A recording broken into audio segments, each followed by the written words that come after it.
Hello everyone, welcome to the journey of data analysis. So we have started with the series of Power BI tutorials. Today is our part 4. But before directly watching part 4, please go through the previous parts. So in our previous part, we have loaded data from the Excel workbook.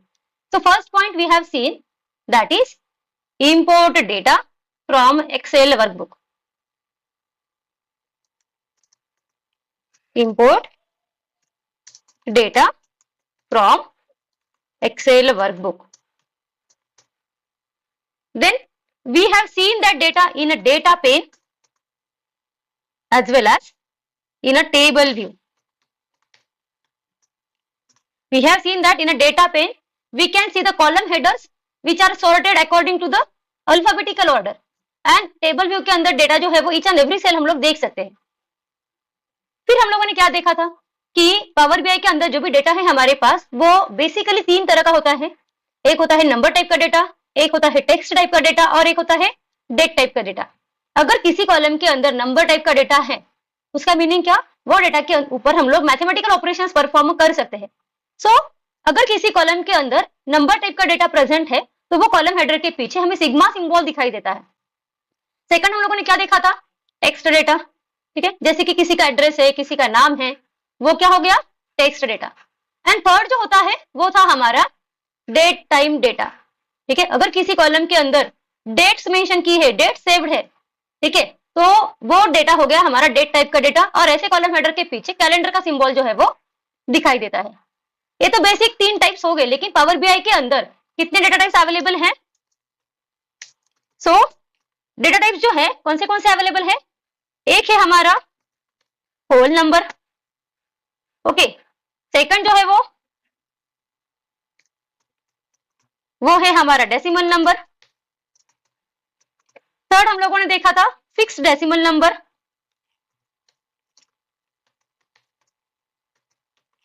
ठीक है, ये तो हो गया number के लिए. फिर text के लिए, टेक्स्ट ये एक ही ऑप्शन है डेटा टाइप के अंदर. उसके बाद हम लोगों ने देखा था डेट या फिर टाइम, और अगर कंबाइंड है तो डेट टाइम. फिर हम लोगों ने देखा था बाइनरी,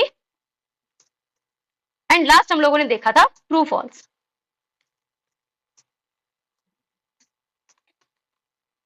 सो प्रीवियस वाले ट्यूटोरियल के अंदर हम लोगों ने ये वाले पॉइंट जो है वो डिस्कस किए थे. So let's start with another new point. Now let's come back to the Power BI desktop. So कल हम लोगों ने जो डेटा लोड किया था एचपीआई एडमिन्स नाम का, वो हमें यहाँ पे दिखाई दे रहा है इन डेटा पेन.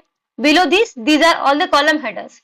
और अगर हमें एक्चुअल डेटा देखना है तो then we can go to the table view.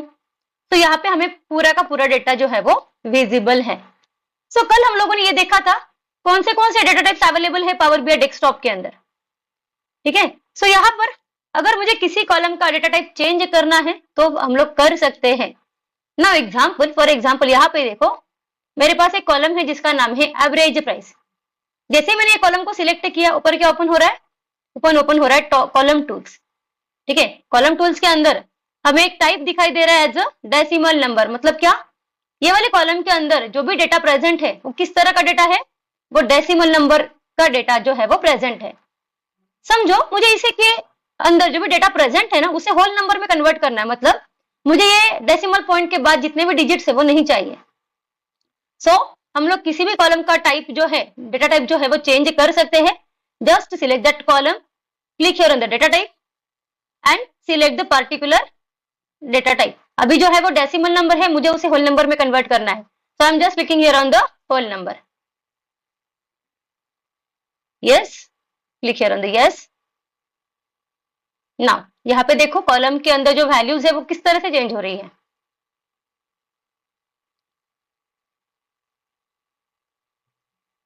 देखो, you can see here each and every decimal number has got converted into the whole number. So इस तरह से हम लोग किसी भी कॉलम का डेटा टाइप जो है वो चेंज कर सकते हैं. ओके, अभी देखो ये वाले कॉलम का टाइप मैंने डेसिमल से होल नंबर कर दिया. फिर से हम लोग डेसिमल में कर सकते हैं, लेकिन जो प्रीवियस वाले डिजिट्स है उसे हम लोग वापस नहीं ला सकते. देन यहाँ पे देखो नेक्स्ट पॉइंट हमें जो देखना है वो देखना है फिल्टर्स. फॉर एग्जाम्पल ये जो मेरा कॉलम है टेक्स्ट टाइप का, जो है मेरा रीजन नेम कॉलम, यह देखो, ये कॉलम का टाइप जो है वो टेक्स्ट डेटा टाइप है। ये वाले कॉलम के अंदर जो भी वैल्यूज प्रेजेंट है, अभी जैसे ही मैंने ये डाउनवर्ड एरो पर क्लिक किया है, जितनी भी वैल्यूज यहाँ पे कॉलम के अंदर प्रेजेंट है वो मुझे यहाँ पे दिखाई दे रही है। ठीक है, अभी ये जो कॉलम है सिलेक्टेड कॉलम के अंदर, यहाँ नीचे देखो 6 डिस्टिंक्ट वैल्यूज है। डिस्टिंक्ट वैल्यूज मतलब यहाँ पे देखो 6 डिस्टिंक्ट वैल्यूज है। ठीक है, यही वैल्यू जो है वो रिपीट हो रही है। So each and every value को अगर हम लोग रिपीट वैल्यू को काउंट नहीं करेंगे, कोई भी वैल्यू को एक टाइम ही अगर काउंट करेंगे तो वैल्यूज कितनी है हमारे पास? 6 डिस्टिंक्ट वैल्यूज है। कौन सी है? सो ये वाले कॉलम के अंदर जो रीजन के नाम है वो है Greater Manchester, Merseyside, South Yorkshire, Tyne and Wear, West Midlands and West Yorkshire. Now अभी मुझे क्या करना है ना, ये वाले कॉलम के अंदर पूरा का पूरा डेटा नहीं देखना है। I just want to see data regarding the Tyne and Wear. तो हम लोग क्या करेंगे, इसे डीसिलेक्ट करेंगे, जस्ट टाइन एंड वियर को सिलेक्ट करेंगे और ओके करेंगे। सो यहाँ देखो, पहले जो ड्रॉप डाउन एरो था वो अभी चेंज हो गया, यहाँ पे फिल्टर का सिंबल दिखाई दे रहा है। अभी मेरे सिलेक्टेड कॉलम के अंदर ओनली टाइन एंड वियर ही विजिबल है। ओके, क्योंकि हम लोगों ने टाइन एंड वियर को ही सिलेक्ट किया, अदर ऑप्शंस को हम लोगों ने डीसिलेक्ट कर दिया था। At the same time you can C a line at the bottom here, HPI admin table का नाम है। ठीक है, उसके अंदर कितने रोज है? 1584 रोज है। Now it is showing 264 filtered rows. Filter लगाने के बाद अभी ये टेबल के अंदर कितने रोज है? 264। सो टाइन एंड वियर जो है वो कितनी रोज पर प्रेजेंट है? 264। ठीक है, ये वाले कॉलम के अंदर कोई नल वैल्यू वगैरह नहीं है। नाउ यहाँ पे देखो और एक लाइन जो है, कॉलम कौन सा है? हम लोगों ने रीजन नेम वाले कॉलम को सिलेक्ट किया है, जिसके अंदर 6 डिस्टिंक्ट वैल्यूज थी, लेकिन फिल्टर लगाने के बाद एक ही वैल्यू यहाँ पे शो हो रही है। सो एक डिस्टिंक्ट वैल्यू क्या शो हो रही है? टाइन एंड वियर। ठीक है, फिल्टर अगर क्लियर करना है, again click here on this symbol, और यहाँ पर एक ऑप्शन दिखाई देता है एज ए क्लियर फिल्टर। ठीक है, तो ये तो हम लोग मैन्युअली फिल्टर अप्लाई कर रहे हैं, लेकिन किसी भी कॉलम पर अगर मुझे फिल्टर अप्लाई करना है तो हमारे पास एडवांस ऑप्शंस भी अवेलेबल है। जैसे कि अभी ये कॉलम के अंदर टेक्स्ट टाइप का डेटा प्रेजेंट है, तो यहाँ पे मुझे दिखाई दे रहा है एज अ टेक्स्ट फिल्टर। ठीक है, इसके अंदर बहुत सारे ऑप्शन है, equal, does not equal, start with, and with, contain, does not contain, custom filter. अभी फॉर एग्जाम्पल मैं कोई एक कंडीशन के बेसिस पर फिल्टर लगाना चाहती हूँ। For example I want to see region name starting with this letter. So हम लोग इस तरह से कंडीशन के बेसिस पर फिल्टर वहां पे अप्लाई कर सकते हैं। पर सो यहाँ पे मैं सिलेक्ट कर रही हूँ start with. Now I want to see those region names which are starting with the letter G। ठीक है, मैं एक ही कंडीशन अप्लाई कर रही हूँ, हम लोग at a time 2 conditions apply कर सकते हैं। So I am clicking here on the okay. So यहाँ देखो उसने ग्रेटर मैनचेस्टर को डिस्प्ले कर दिया है, because this reason name is starting with the letter G। यहाँ पे मेरी कंडीशन जो है वो सेटिस्फाई हो रही है। अगेन ये जो है वो 264 फिल्टर्ड रोज है। ठीक है, आउट ऑफ 6 डिस्टिंक्ट वैल्यूज ये एक वैल्यू जो है वो डिस्प्ले कर रहा है। ठीक है, हम लोग मल्टीपल कंडीशंस भी अप्लाई कर सकते हैं। I am going here on the, ठीक है, यहां से भी मैं जा सकती हूँ, या फिर हम लोग सिलेक्ट कर सकते हैं हमारा कस्टम फिल्टर। तो मुझे सेम कंडीशन वहां पे दिखाई दे रही है। अगर मुझे इसी के साथ और कोई कंडीशन लगानी है, तो मैं यहाँ पे बोलना चाहती हूँ show me the reason names which are starting with the letter G and and with the R। ठीक है, अभी यहाँ पे देखो 2 ऑप्शन है, एंड और। ठीक है, अभी के लिए मैंने एंड को सिलेक्ट किया हुआ है, so just click here on the okay. So again उसने क्या किया? ग्रेटर मैनचेस्टर को ही डिस्प्ले किया, because this reason name is starting with the letter G and ending with the letter R। Now अभी यहाँ देखो जो कंडीशन हम लोगों ने अप्लाई की थी उसके समय हम लोगों ने एंड ऑपरेटर का यूज किया था। ठीक है, अभी मैं एंड को यूज नहीं कर रही हूं, मैंने और को सिलेक्ट किया। इसका मीनिंग क्या होता है? Show me the reason name which are starting with the letter G और ending with the letter R। ठीक है, तो ये क्या दिखाएगा? ऐसे रीजन के नाम दिखाएगा जो G से स्टार्ट हो रहे हैं या फिर R से एंड हो रहे हैं। अभी हमारा रिजल्ट जो है वो चेंज हो रहा है। You can see this table is showing 528 filtered rows and it is showing us 2 filtered distinct values. अभी एक नहीं 2 वैल्यूज को डिस्प्ले कर रहा है। ग्रेटर मैनचेस्टर G से स्टार्ट हो रहा है, R से एंड हो रहा है। ठीक है। और क्या रीजन इसने डिस्प्ले किया है यहाँ पे उसने टाइन एंड वेयर को भी डिस्प्ले किया है। ठीक है, टाइन एंड वेयर जो है वो जी से स्टार्ट नहीं हो रहा है, but it is ending with the letter R. हम लोगों ने क्या बोला था, आइदर जी से स्टार्ट होने वाला या फिर आर से एंड होने वाला। सो इस तरह से हम लोग फिल्टर जो है वो अप्लाई कर सकते हैं।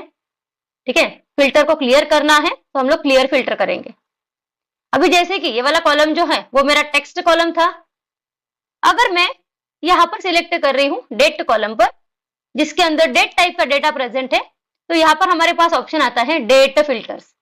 और अगर हमारे पास कोई नंबर टाइप का डेटा प्रेजेंट है तो हमारे पास ऑप्शन आ जाता है एज अ नंबर फिल्टर्स। ठीक है, तो इसके बेसिस पर हम लोग कंडीशन अप्लाई करके फिल्टर जो है वो अप्लाई कर सकते हैं। किसी भी कॉलम के ऊपर अगर हम लोगों ने फिल्टर अप्लाई किया है और उसे मुझे हटाना है तो हम लोग क्या करेंगे, क्लियर फिल्टर। हम लोग at a time multiple columns पर भी फिल्टर अप्लाई कर सकते हैं। फॉर एग्जाम्पल, मुझे ओनली ग्रेटर मैनचेस्टर का डेटा देखना है, सो यहाँ पर मैं सिलेक्ट कर रही हूँ greater Manchester, click here on the okay. Now अभी मुझे ऐसी वैल्यूज देखनी है, ऐसा सेल्स वॉल्यूम जो देखना है जो 1000 से ऊपर है। सो मैं यहाँ पे अप्लाई कर रही हूँ नंबर फिल्टर ग्रेटर देन, ठीक है, greater than 1000, okay. So now what it is showing, greater Manchester के लिए ऐसी जितनी भी सेल्स वॉल्यूम की वैल्यूज हैं जो 1000 के अबव है, तो वो उतना ही डेटा यहाँ पे डिस्प्ले कर रहा है। ठीक है,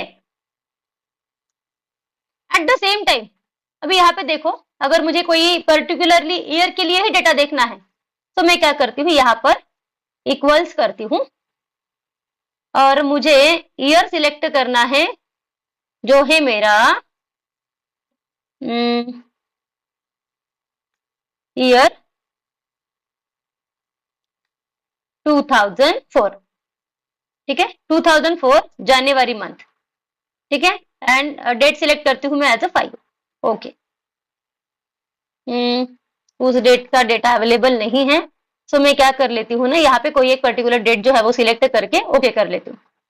now what it is showing, it is showing me the sales volume for the region Greater Manchester on particular date 1st of January 1995। तो हम लोगों ने क्या किया, यहाँ पर मल्टीपल कॉलम्स पर एट अ टाइम फिल्टर जो है वो अप्लाई किया। अभी अगर मुझे किसी सिंगल कॉलम से फिल्टर इरेज करना है तो हम लोग क्या करेंगे, क्लियर फिल्टर करेंगे। और अगर हम लोग क्लियर ऑल फिल्टर करते हैं तो क्या होगा, जितने भी फिल्टर हम लोगों ने अप्लाई किए वो सारे के सारे फिल्टर्स रिमूव हो जाएंगे। सो इस तरह से हम लोग डेटा पर फिल्टर अप्लाई करके डेटा को रेस्ट्रिक्टेड फॉर्म में देख सकते हैं। नाउ जब भी हम लोग किसी भी कॉलम के यहाँ पर ड्रॉप डाउन एरो पर क्लिक करते हैं तो यहाँ पे देखो ये फिल्टर्स वाला ऑप्शन हम लोगों ने देखा था।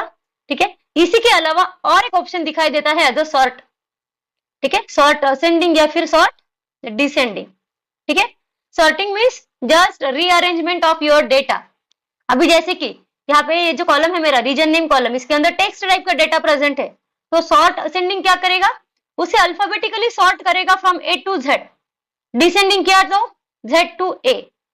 ठीक है, तो एक काम करते हैं हम लोग सॉर्ट असेंडिंग करके देखते हैं। ठीक है, सो उसने यहाँ देखो सॉर्टिंग का सिंबल आ गया। ठीक है, यहाँ पे डेटा जो है वो कंप्लीट डेटा ही विजिबल होगा, जस्ट डेटा की अरेंजमेंट यहाँ पे चेंज हो रही है। सो अभी देखो जी से स्टार्ट होने वाली रीजन्स पहले डिस्प्ले हो रहा है, फिर आ गया मर्सी साइड। अल्फाबेटिकल ऑर्डर के अंदर जो लेटर पहला आ रहा है उसके अकॉर्डिंग ये डेटा जो है वो उसने रीअरेंज कर दिया। अभी सॉर्टिंग क्लियर करना है तो हम लोग कर सकते हैं क्लियर सॉर्ट। उसी तरह से अगर कोई मेरे पास नंबर कॉलम है, ठीक है, तो यहाँ पे सॉर्ट असेंडिंग क्या होगा, लो टू हाई। सॉर्ट डिसेंडिंग क्या होगा, हाई टू लो। समझो मेरे पास डेट कॉलम है। ठीक है, सो डेट कॉलम के ऊपर अगर हम लोग सॉर्टिंग अप्लाई कर रहे हैं तो सॉर्ट असेंडिंग मतलब जो सबसे पुरानी वाली डेट है वहां से लेकर एकदम लेटेस्ट वाली डेट तक, और डिसेंडिंग मतलब लेटेस्ट टू प्रीवियस। ठीक है, और सॉर्टिंग क्लियर करना है, रिमूव करना है तो हमारे पास ऑप्शन होता है क्लियर सॉर्ट। सो इस तरह से हम लोग डेटा जो है वो देखते हैं हमारे टेबल व्यू के अंदर। जब भी हम लोग पावर बीआई डेस्कटॉप के अंदर कोई डेटा लोड करते हैं तो बीइंग अ डेवलपर वो डेटा को अंडरस्टैंड करना ये हमारा फर्स्ट टास्क होता है. So with this point today we will stop here. Okay, we will discuss next point in the next tutorial. But अगर आपको कोई भी क्वेरी आ रही है तो प्लीज मुझे कमेंट बॉक्स में बताओ. I will resolve each and everyone's queries. Okay, stay tuned, subscribe. Thank you.